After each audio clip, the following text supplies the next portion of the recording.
Hey, it's Elaine with Onlinejobs.ph, and today we've got Brett Lindenberg with Food Truck Empire, the owner, founder, and also he's got a great podcast, the Food Empire Pro. Brett, it's great to have you with us.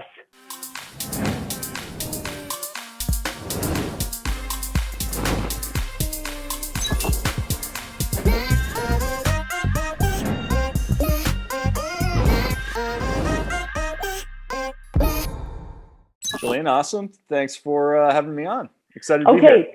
Yeah, this is fun. You've got such a unique business model. So tell us first what your business is and what services you offer. My business is foodtruckempire.com. I kind of like to think of it as the entrepreneur magazine for starting a food truck business. So basically, we just help other entrepreneurs start a food truck, help them with their business planning, help them with their numbers, that sort of thing. And since we got started, now we've kind of talked about all sorts of different types of food related businesses, from coffee shops to restaurants.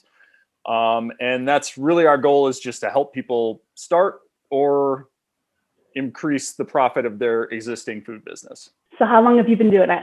2013 is the first year that it started, so been at it a little while. I had tried a few different blogs and websites in the past prior to that, and some of them had like modest success, that sort of thing. And I was kind of at like a reset point where I was looking around at different businesses that I could start, whether it was online or like a real business, quote unquote. And this was around the time that 2013 is when food trucks started kind of getting more popular.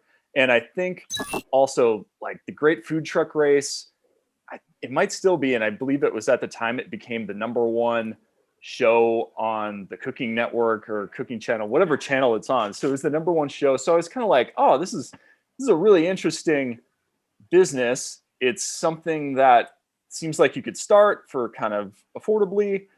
Is something that you could do just part-time, and even like hold down a job, because most of the big events are going to be during the weekends anyways.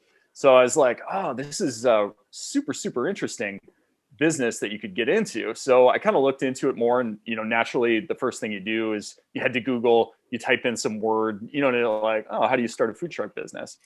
And when I did that, I just kind of realized there wasn't really any information about it online at all at that time. Like, aside from, a couple articles on Entrepreneur magazine, you know what I mean? It was just like a post here or there. So it's like, oh, okay. There's a lot of people that are super interested in this on television. This could be a cool business that I could start, and maybe I could do some type of a thing where I document my journey starting a food truck, and, I could interview people. I was I was listening to a lot of podcasts at the time too. So I thought I could launch, an interview series podcast around it too, to get information about it. So that's really how the site started, was just, I was kind of looking for, a business to start. I just noticed that there wasn't much content about it. And I thought, hey, maybe there's something here to publish about and be kind of a first mover in. Kind of launched it from a 1-bedroom apartment, totally in the spare time, had a full-time job, that sort of thing. And just launched it like any other blogger. And, like so many other blogs, it's very, very slow in the early days and not much traffic. And it kind of took a little while to build up. What were you doing for your full-time job at the time? Internet marketing. So, and that's kind of what got me I went to college to be a content writer. I kind of just ended up right after college moving to Southern California after I graduated, and I ended up just getting hired by an internet marketing agency as a writer. And so that kind of experience got me to at least know about like SEO, know about websites and how they get ranked. So that kind of made me aware of that and helped me build up some skills that would be able to help me build a successful blog in the future. Which podcast specifically kind of lit that fire underneath you? The one at the time was, I remember the Entrepreneur on Fire podcast by John Lee Dumas. Specifically, I remember that one. And I just remember being like, all he does is he has like 8 questions that he asks, and it, you know what I mean? Like, he doesn't even really switch them up. I'm sure he does now. I'm sure he's switched it up from the time, but that's just kind of what's like, so he just reaches out to people, asks them these 8 questions and publishes it. That's super, super simple. So that was kind of the approach that I was thinking too. I was like, okay, I could contact food truck owners, ask them questions about starting a business, and then just record it and then write about it as well. So it's really like that basic concept that I kind of built it around initially. What's your favorite thing to focus on? I think the story is really cool, especially with food truck owners or really anybody that gets into the food space. A lot of times they're pretty scrappy. Like, a lot of times a food truck wasn't necessarily the initial idea that they had. Usually it's like, I wanted to start a restaurant around this concept. I realized I didn't have $1 million. So, I started out with a food truck, that I could get started for under $100,000, kind of went from there. So I guess I would say that's really one of my favorite parts, kind of being able to tell people's story a little bit that wouldn't normally be told otherwise. And I just think there's some really good, especially within the food truck world, some just good, scrappy, kind of entrepreneurial stories that come out of it. And there's a lot of people too that end up growing like pretty big businesses too, which is interesting. You start with a food truck, then you get 2 food trucks, then you add a restaurant and then a bar, and maybe you write a cookbook, which is like all different things that different food truck owners that I've interviewed have done as their careers kind of progress. So yeah, the storytelling part is my favorite part. Are there any bumps you've hit in your story? And I would say around year 3 or 4, I kind of felt like I had hit like a plateau that I couldn't get over. I think this happens with a lot of bloggers. You just kind of hit a ceiling and you're like, what exactly do I do next? I don't know really what the next step is going to be. So I mean, for me, probably around year 3 or 4, I was just like it was making a little money, maybe say like $30,000 to $40,000 a year. So it was like, okay, but I didn't have any path that I could see forward to kind of increase the revenue from it. And I felt like I had tried a lot of different things. So I would say really for probably 6 months to 12 months even, there was like a stretch year period in there where I wouldn't say that I was working on it, but I wasn't working on it that hard. And I think it was just because I didn't know what direction to take with it. I didn't know how to grow it and that sort of thing. And that's kind of when ultimately I kind of figured out the food truck space is a great niche to be in.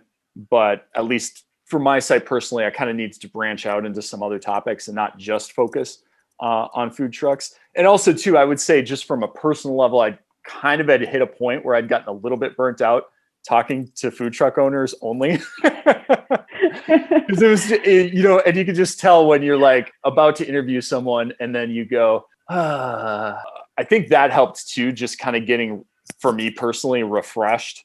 And it's like, okay, I'm going to go talk to people in different types of businesses that are still food related, but that I haven't heard that exact type of story before. And it's a little bit different, but it's still business and it still makes sense under this food umbrella. I mean, there's some other things too, like there's this company called AdThrive. They kind of, they're popular amongst food bloggers and mom bloggers mostly.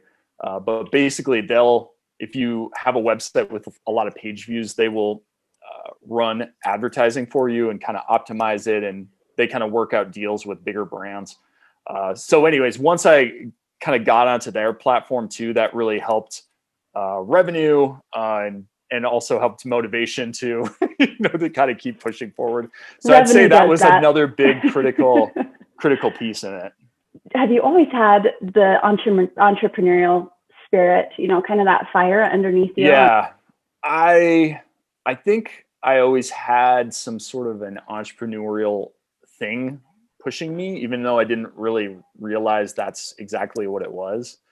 I had, before Food Truck Empire, I'd probably tried 2 or 3 different website concepts. I think the most successful one prior to that maybe made $500 or $600 in a month. I literally started a cloth diaper e-commerce website one time. which is completely out there. This was like probably back in like 2011. I started an SEO website because I was, doing that for works. So I was kind of like trying to follow the,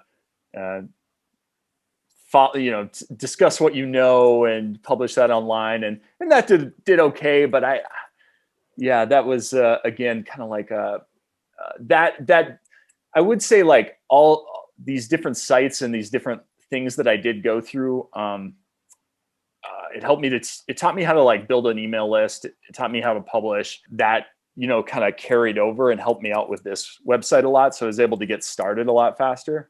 Yeah. There's probably like at least 5 or 6 examples. I tried an air traffic controller website. I tried a remote control airplane website. Just, I mean, at this point, is Food Truck Empire your main hustle, your main job, your main source? Yeah, that, and then I bought a site called mobile-cuisine.com last December. That is it's in the same space. And then I've actually got a full-time job too, on top of these 2 sites. So it's kind of crazy. You need some more VAs. VAs, yeah, to be able to like kind of support everything. Part of the reason, like at this point, I could technically like quit my job and we'll be fine financially, like with how much the websites make currently. Mm-hmm. But like for me, it's like I don't want to do certain things that take a long time. You know what I mean?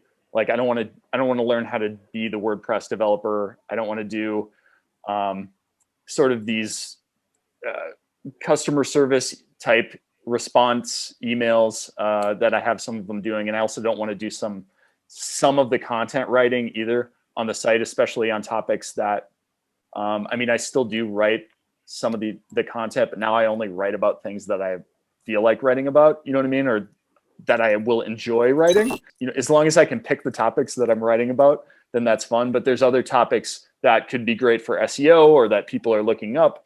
But that I don't necessarily want to write about.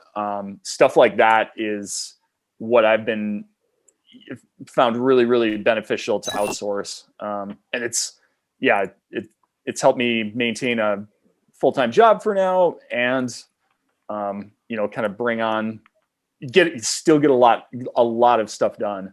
For sure. So how many Filipino teammates do you have at this point? At 3 based in the Philippines. They're all based around content writing. So I would say one thing that they do is we have a food truck marketplace section on our site where people can list their food trucks for sale. So obviously if you're listing a food truck for sale, there's just some basic information that you got to get from people, like an image, and you got to know the price, and you got to have a description of the vehicle and what cooking equipment is on it, et cetera, et cetera. So you can imagine when somebody submits this information to the site through a form, that a lot of people don't send the right stuff. They don't send all of it. They're not, you know what I mean? They maybe provide a 1-sentence description for a truck that they're asking $50,000 for. So yeah, so that process is all completely managed by one of my employees. So they'll get a new listing that comes in. He'll review it. He'll respond. And just say, hey, here's what we need, or, great job submitting this. Here's the live, listing now. So that is one kind of big piece that is kind of just automated, and I don't have to involve myself in anymore. It's something that you can build a process around pretty easily, and then just forget about it, which is nice. And then the other thing that I really have basically everyone else working on is different content writing projects. So basically there's different types of content with a certain structure that, the writers will follow. And basically they research, write, and upload drafts of different blog post topics related to food. And that's, basically the focus for the rest of them. It's a blog, it's an advert, it makes most of the money off of ads or selling courses and things like that. So for a blogging business, that's kind of that's kind of the work. How do you find great content developers? Like, what is your hiring process? Yeah, I would say right now the process is very simple. I would say initially I was trying to hire, and I think it's an okay process. I was basically just hiring people based on processes that I'd gone through myself in corporate America, right? Like get an application or, a resume, look at the resume, schedule an interview, have them respond to an email, just kind of a basic process like that. That was okay.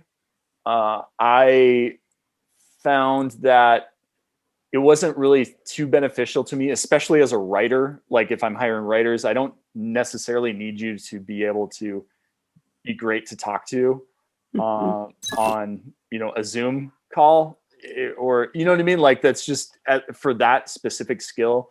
I just kind of realized you don't really need to do that. So I guess I used to just do a typical corporate hiring process, and that was okay. Now, honestly, I just really look at examples of past writing. That's a big one, just to get a quick sense of their style and whether or not, they have the ability to be able to kind of write in a somewhat natural American-ish way. That's the big thing that I've come to realize is, the writers over there they're just trained to write in school, I think, in a different way because they're in a different country than they are here in the US. So you got to have somebody that can kind of adapt to the US language a little bit. The more like casual language, I guess you'd say.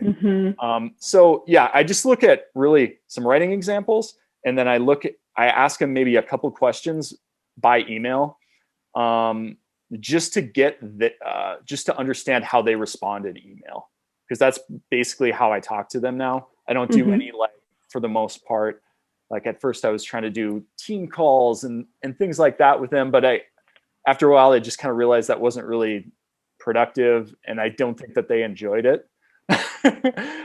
Any of them that were on the call with me either. So I just kind of stopped doing that. And I would say too, so I basically just have a super simple hiring process. And now when I do hire, I basically make a quick decision to hire someone. And then I say, hey, this is your 30-day trial period or 60-day trial period. And within that, literally like a week or two, you can pretty much tell if somebody's going to work as a writer for you or not work as a writer. I know when I started out, the first hire I made off of the site, I thought they looked great. I think I waited, I gave them their first assignment. I probably waited like 2 weeks.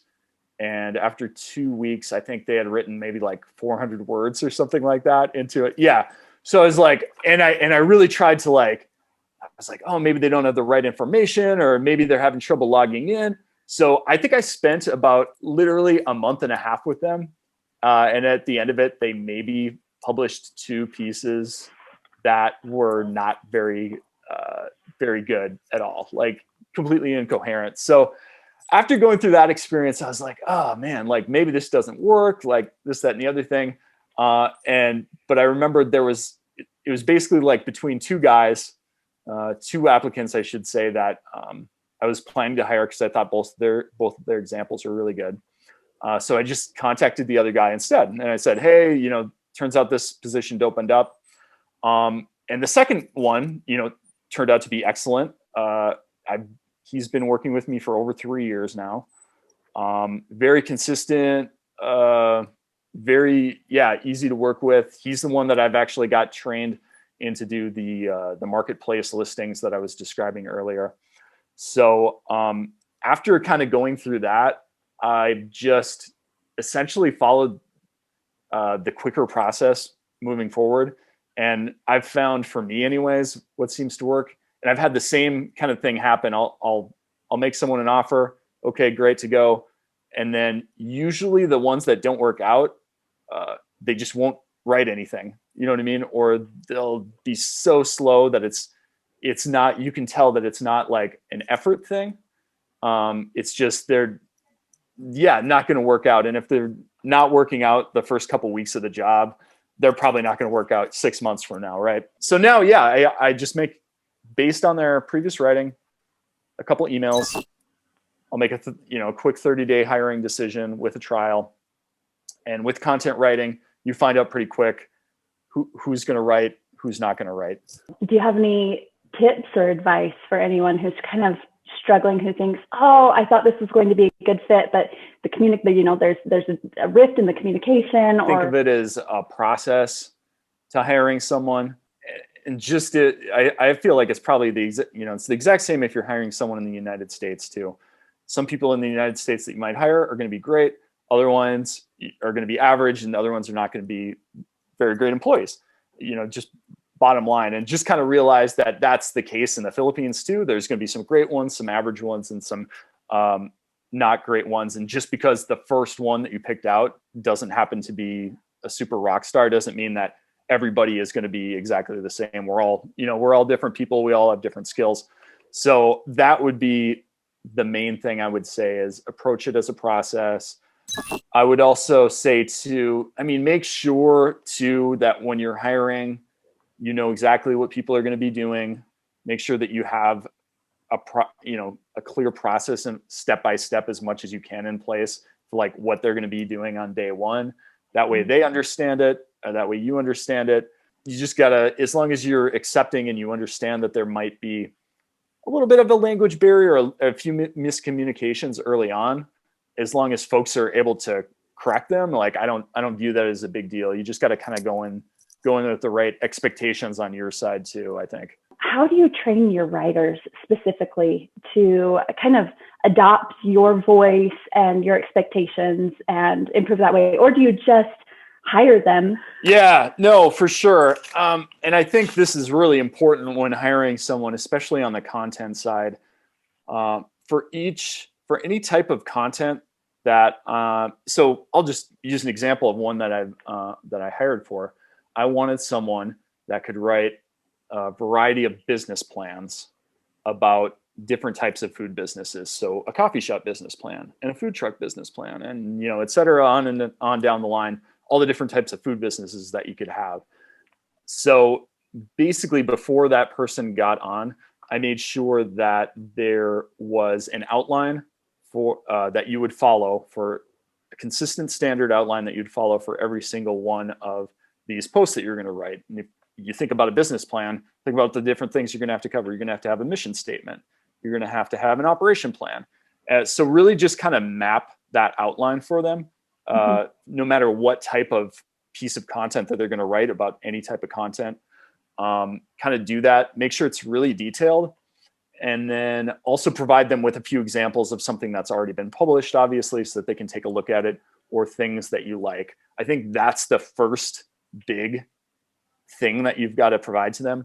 And then after that, especially at the beginning, and this doesn't have to take a super long time, but especially the first few times they do it, there's probably just going to be some little tweaks that you're going to have to explain to them. One, for me, as an example, is there's always a tendency, and I think it's not just Filipinos, but to try to spin everything that they're writing in like a positive light. Like, oh, this coffee shop is going to be wonderful, and you're going to want to start this coffee shop, and everything's going to be great afterwards.